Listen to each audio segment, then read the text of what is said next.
Good afternoon po guys, magandang hapon po sa inyo. Ngayong hapon ay ito, update na naman tayo rito sa ating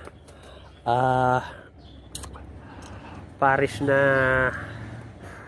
ring neck dab. So teka lang muna po, tanggalin ko lang muna. So ayan, kami ako na nga ibalik. So ayun na naman po sila.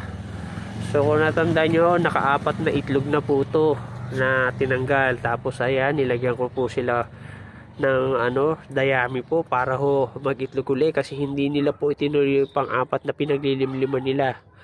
Doon sa isang video natin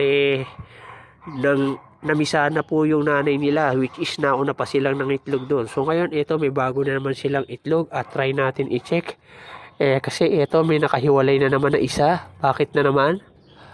Tapos ito, ayan, meron na naman siyang dalawang nililimliman. So ibig sabihin, itong isang na to ay wala na namang similya kasi hiniwalay na naman niya. So ayan, check natin.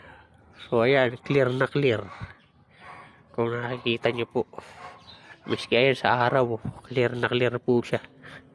So ibig sabihin, matagal niya na nililimliman, mga ilang araw na, dapat may makikita na. So ayun, meron siya doon nililimliman na bago, dalawa. Sana naman may magtuloy na po doon sa nililimliman nila. So ayan, bali lumalabas, pangalawang beses na nila yan, simula nung nang-itlog sila, na pangalawang beses na po yan na natin na tatlong piraso yung initlog nila. So hinihiwalay nila yung isa. So ayan, so ito matik, wala na namang similya tong isa. So ang gagawin natin yan, ayan, ilalaga na lang ulit natin yan kasi wala naman po similya. Sayang naman.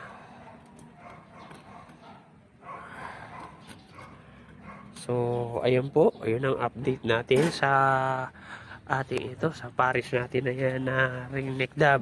So sana po, yun na lang po ang natin na magtuloy po uli yung magtuloy na po yung pamimisa nila. So yan na lang muna po ang update natin.